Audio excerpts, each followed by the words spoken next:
We're back with Matt's top three, and today we are still completely out of our depth. So with the Mustang looking like this, I decided that I wanted to try getting out some tiny things, like this trim piece that had been sitting underneath the door, and this one that was really underneath the door.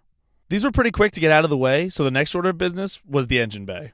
Now there's still a lot of equipment on the inside of the engine bay that I'm pretty unsure of, so I decided to start on some vacuum lines to see if I could get them out of the way. I undid the fastener thinking that this was going to be a pretty quick removal, but for some reason it just would not budge. So I tried the same process on the vacuum line that was immediately next to it, just to find out that both of these were stuck. So if anybody knows how to get these out, please let me know. This trend unfortunately continued up front when I tried getting this piece out.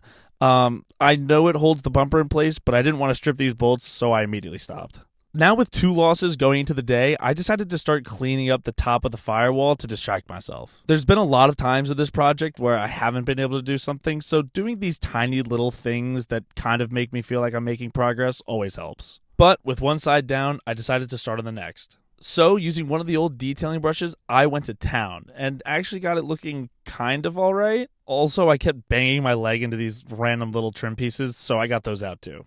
Anyway, my next goal was to try to clean up the engine bay a teensy bit. The old wiring from the inside of the Mustang had been pretty cluttered, so I decided to try to get these out. I did have to unscrew some other bits that were holding it down, but otherwise, this was a pretty quick cleanup. So after getting these out of the way, I decided to start working on these trunk latches that had been pretty rusted. These bolts were simply not going to come out regardless of what I did, so I moved on to the other side, which was luckily way easier.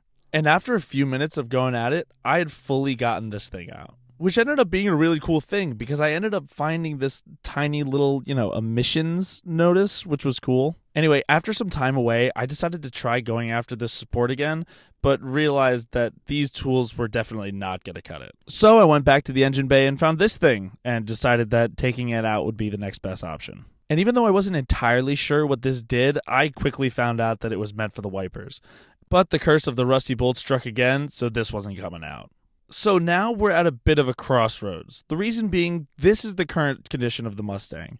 And there's still more that we have to do, but there's not really much we can do without lifting the car up. I'm still trying to figure out the safest way of going about this without having the car split in half, because we really need to start working on the frame rails, so if you guys have any suggestions, let me know.